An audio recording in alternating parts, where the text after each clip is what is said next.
கிறிஸ்துக்கள் அன்பான தேவனுடைய பிள்ளைகளை ஆண்டவரும் உலக இரட்சகருமான இயேசு கிறிஸ்துவின் இணையற்ற நாமத்தினாலே உங்கள் யாவரையும் வாழ்த்தி ஆசீர்வதிக்கிறேன்.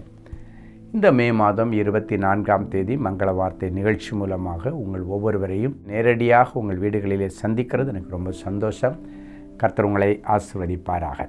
சரி, இன்றைக்கி நமக்கு என்ன மங்கள வார்த்தை ஆண்டவர் வச்சிருக்கிறார் எடுத்து வாசிப்போம். யோவேல் தீர்க்கதரிசியின் புஸ்தகம் 2ஆம் அதிகாரம் 26வது வசனத்தின் கடைசி பகுதி சொல்லுகிறது, என் ஜனங்கள் ஒருபோதும் வெட்கப்பட்டு போவதில்லை.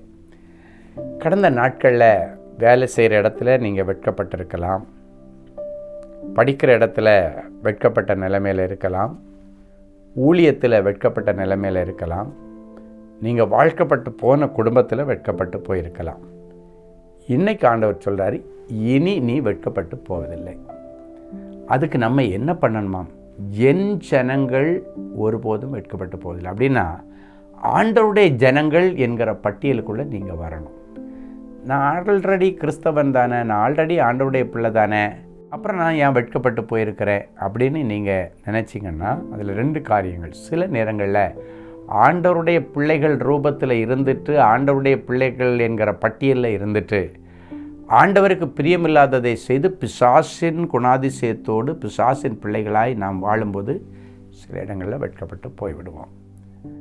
சில நேரங்களில் பார்த்திங்கன்னா ஆண்டவருக்கு பிரியமில்லாத ஏதோ ஒரு பாவத்தில் மாட்டும் பொழுது, இல்லைன்னா ஏதோ ஒரு தொடர்பில் மாட்டும்போது அதன் நிமித்தம் அவனுக்கு அவமானம் வருகிறது.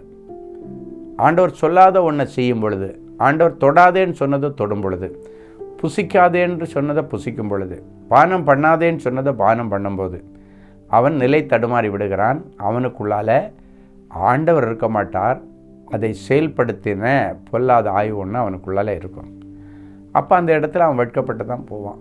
சில நேரங்களில் நல்ல வசதியான குடும்பத்தில் இருப்பாங்க, டீசெண்டாக இருப்பாங்க, நல்ல சம்பளம் வாங்குவாங்க, சாஃப்ட்வேரில் வேலை செய்வாங்க, டீசெண்டாக இருப்பாங்க. ஆனால் சில நேரங்களில் நிதானம் தவறி அளவுக்கு அதிகமாக குடிச்சிட்டு தெருவில் விழுந்து கிடப்பான். அப்படின்னா அவ்வளோ டீசெண்டாக இருந்தோம்.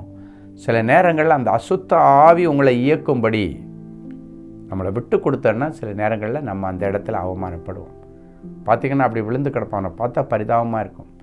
சில மனைவிமார்கள், ஐயோ இந்த நிலைமையிலேயே நான் உன்னை பார்க்கணும் சொல்லுகிறத பார்த்துருப்பீங்க. சில தாய்மார்கள், ஐயோ இந்த கோலத்திலேயே நான் உன்னை பார்க்கணும் புலம்புகிறத நீங்கள் கவனிச்சிருப்பீங்க. அப்படிப்பட்ட ஒரு நிலைமை உங்களுக்கோ உங்கள் பிள்ளைகளுக்கோ வராதபடிக்கு ஆண்டவருடைய பிள்ளைகளாக நீங்கள் இருக்கணும். அதான் என் ஜனங்கள் என்று ஆண்டவர் உரிமை பாராட்டும்படி. நல்லா கவனிங்க. இந்த என் ஜனங்களில் ஒரு வித்தியாசத்தை நான் காட்டுறேன் உங்களுக்கு. ஆண்டவர் மோசையை கூப்பிட்டு இஸ்ரவேல் ஜனங்களை விடுதலையாக்கும்படி மோசையை கூப்பிடும் பொழுது சொல்லுகிறார், என் ஜனங்களை பார்வோனுடைய கையிலிருந்து விடுதலையாக்கும்படி உன்னை அனுப்புகிறேன். இப்போ பாருங்கள், அப்போ என் ஜனங்கள்னு ஆண்டவர் சொல்கிறார். ஆனால் அதே ஜனங்கள் அங்கிருந்து விடுதலையாகி வரும் பொழுது எப்போ ஆண்டவருக்கு பிரியமில்லாத பணியை செய்கிறார்களோ, ஆண்டவருக்கு பிரியமில்லாதபடிக்கு தங்களிடத்தில் இருக்கிற பொன்னை கொண்டு ஒரு பொன் கன்றுக்குட்டியை செய்து ஆண்டவரை வழிபடுறதுக்கு பதிலாக அந்த கன்றுக்குட்டியை, பொன் கன்றுக்குட்டியை வழிபட்டார்களோ, அது அப்பொழுது ஆண்டவருக்கு வேதனையை கொடுத்தபடியினால மோசையை கூப்பிடும் பொழுது உன் ஜனங்கள் என்று சொல்லுகிறார்.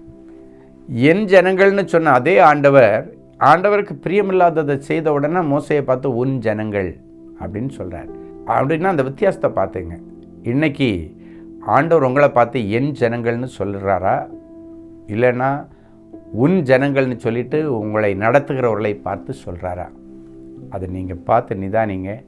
என் ஜனங்கள்னு ஆண்டவர் உங்களை பார்த்து சொல்லக்கூடிய அளவில் இருந்தால் நிந்தைகள் வராது, அவமானங்கள் வராது, வெட்கப்பட்டு போகமாட்டீங்க. தலை நிமிர்ந்து வாழ கர்த்தர் உங்களுக்கு உதவி செய்வார். ஜெபிக்கலாமா? அன்பான ஆண்டவரே, உமக்கு நன்றி. என் பிள்ளைகள் வெட்கப்பட்டு போனதற்கு ஒருவேளை அவர்கள் சத்துருவோடு கரங்கோர்த்து அவனுக்கு பிரியமானதை தங்களுடைய வாழ்க்கையில் நடப்பித்து கொண்டிருந்தால், இன்றைக்கு அவனுடைய பிடியிலிருந்து என் பிள்ளைகளை விடுதலையாக்கும்படி உங்களுடைய இரத்தத்தால் அவர்களை பரிசுத்தம் பண்ணி புது உணர்வுகளை கொடுத்து, புது சிந்தையை கொடுத்து, புது யோசனையை கொடுத்து, பிசாசின் பிடியிலிருந்து அவனை மீட்டெடுத்து ரட்சித்து அபிஷேகம் பண்ணி, இனி என் பிள்ளைகள் என்று நீர் மார்தட்டி சொல்லத்தக்கதான தகுதியை இவர்களுக்கு கொடுத்து, அதன் நிமித்தம் அவருடைய பெயரை பெருமைப்படுத்தும். எந்தெந்த காரியத்தில் என் பிள்ளைகள் வெட்கப்பட்டு நிற்கிறார்களோ அந்த காரியத்திலே ஒரு அற்புதத்தை செய்து என் ஜனங்கள் ஒருபோதும் வெட்கப்பட்டு போவதில்லை என்கிற வார்த்தையை ஆண்டவர் நிரூபிப்பீராக. இயேசுவின் மூலம் பிதாவே, ஆமென்.